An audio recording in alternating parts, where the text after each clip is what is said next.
Les cotations servent à renseigner les mesures des éléments dans les trois vues. Une cote est composée de 4 éléments. 2 lignes d'attache qui relient la cote au dessin, des traits obliques ou petites boules qui arrêtent la ligne de cote entre les lignes d'attache, la ligne de cote elle-même et le texte de la cote.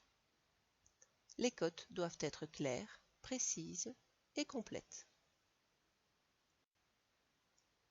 Voici un exemple de plan coté.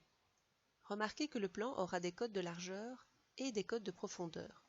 S'il le faut, on peut mettre des cotes tout autour d'une vue en plan. Par contre, les vues de face et de profil n'auront que des cotes de hauteur. On peut uniquement mettre des cotes à gauche et à droite de ces vues.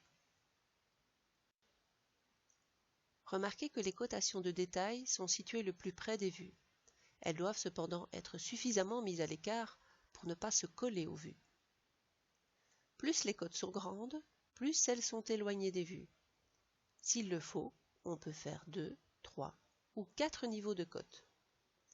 Pour qu'une cotation soit complète, il faut des cotes de détail et des cotes globales. Attention, les cotes ne doivent jamais se croiser. Pour mettre des cotes dans un plan, il faut commencer par créer un calque. Ici, j'ai créé un calque cote de couleur rouge et d'épaisseur 0.05.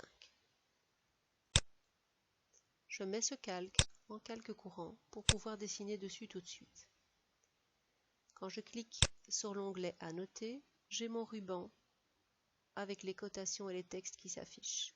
La petite flèche ici en bas, à côté de cote, me permet de paramétrer les cotations. Je vais utiliser le mode ou le style ISO 25 pour pouvoir faire un style qui m'est propre. Je clique sur Nouveau. Je tape Perso comme nom de nouveau style. Continuer. Au niveau des lignes, je change le décalage de l'origine. Ça me permet d'avoir un plus grand décalage entre l'élément qui est coté et le début de la ligne d'attache. Au niveau des symboles et flèches, je m'applique à mettre une oblique plutôt qu'une flèche, la flèche n'étant pas adaptée au plan d'architecture. Au niveau du texte, je change le décalage de la ligne de cote, je lui mets 1. C'est l'espace que vous avez entre le texte et la ligne de cote. Dans Ajuster, je vais cocher la case Annotatif. Ça me permet d'avoir les cotes qui respectent scrupuleusement les informations que je lui demande ici, indépendamment de l'échelle de sortie. Ça veut dire que les cotes ne vont pas se mettre à échelle et que les textes, notamment, vont toujours être de 2,5 mm de hauteur, à 5%, à 2% ou à 100%. Au niveau de l'unité principale, dans la précision, on retire les décimales.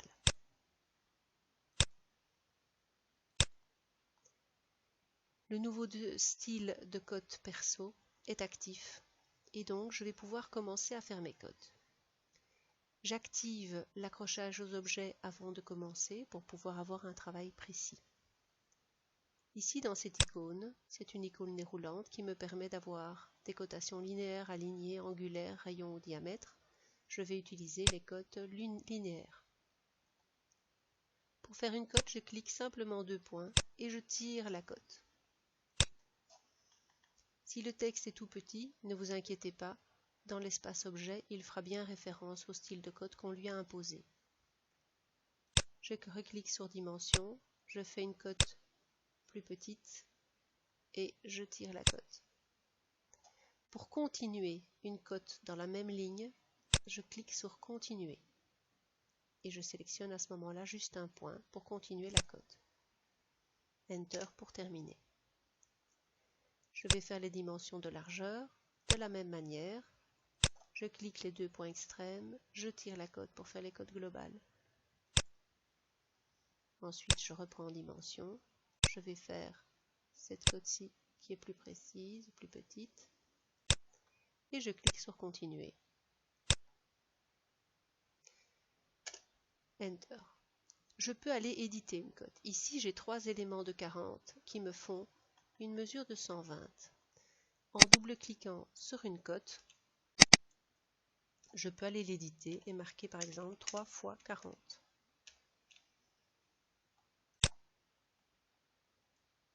Ça me permet d'éviter un autre niveau de cote qui va me donner la précision des 3 éléments.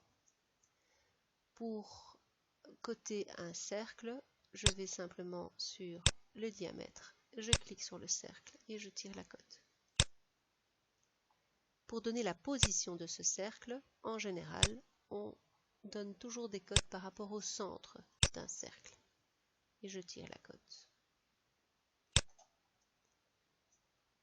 Pour les cotations des vues de face et des vues de profil, je ne fais que les cotes de hauteur.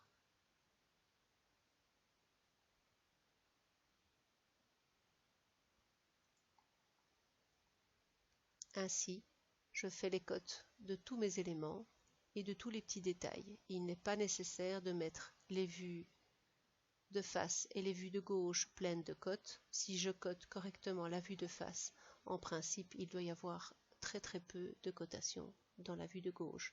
Tant que les cotes sont complètes, c'est suffisant.